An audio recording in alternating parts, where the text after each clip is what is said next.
Welcome back. It's now time for your lunchtime sports. Cricket first up, the Jamaica Scorpions have secured first innings honours against the combined campuses and colleges on day 3 of their Cricket West Indies regional 4-day match at Sabina Park. The CCC were 16 for 1 at lunch in their second innings, trailing by 8 runs. Now, earlier, the Scorpions were dismissed for 331 in their first innings after zooming on 259 for 6. Pete Salmon made a runner ball 45 to help ensure the Scorpions secured a 24-run lead. 17-year-old spinner Zishan Mutara bagged a career-best 7 for 108 for the CCC team. The Scorpions' first innings was largely built on a career-best 163 from Chadwick Walton on yesterday's third day. Football now, reggae boy Demarai Gray was on the score sheet for Al Ettifaq in their 2-0 win over Al Khalif in the Saudi Pro League on Thursday. Gray first assisted Georgino Wijnaldum to give Al Ettifaq the lead in the 41st minute.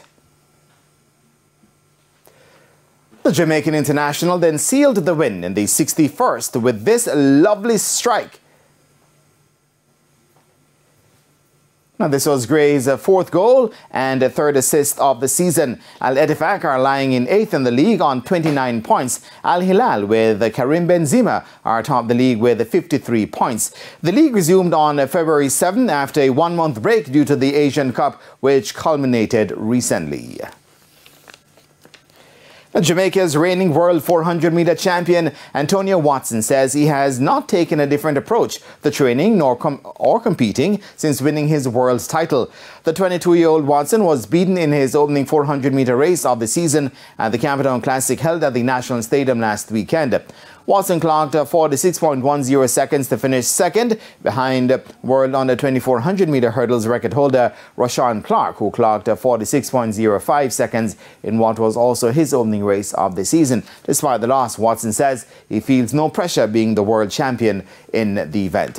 Watson has become known for his late charge in the 400 meters, although that tactic did not work in his season opener. He says he has no intention of changing his style. Challenge for the Olympic title. I've never been to the Olympics, so I just keep my head as if I'm nobody seeing me and just push forward. And as for his preparation to qualifying for his first Olympic Games, Watson says his approach will be a simple one. No, not our strategy. I just run to my comfort and just do what I have to do and give it my best, and it works. So I just always run my own race. And, Watson speaks of his preparation for the Olympics. I just want to be in the moment, enjoy it, because it's a learning curve for me, and just do my best. I just go there and do my best. Racing of a different kind now. Canadian-based Jamaican jockeys Andre Martin and Jodine Anderson have been given 2 options regarding the renewal of their licenses to resume riding at Caymanas Park. Anderson and Martin are back home from Canada, where they have been plying their trade for the past few years, and it's understood that they would be willing to ride until they are ready to depart once again for Canada sometime in April. Chairman of the Jamaica Racing Commission, Clovis Metcalf, explained the guidelines surrounding the renewal of the licenses for Martin and Anderson. They represent a unique case, as they are presently not licensed and cannot benefit from the extension presently allowed. It therefore would be mandatory for them to pay the full amount of the licensing fee, which agreement would expire within the next 6 weeks. The Jamaica Racing Commission has extended the expiry date from January 1 to March 31 for licensing for members of the occupational groups.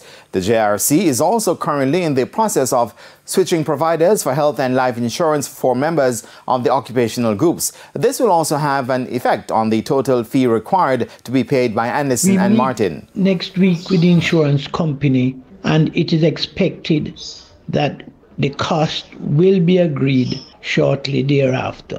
The current fee for jockeys licensing is $47,600, and this expires end of March.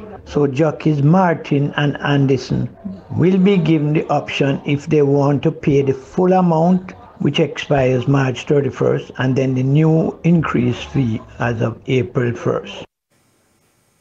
And that's where we leave the park for now. And I am Jermaine Brown. Shamela, back to you.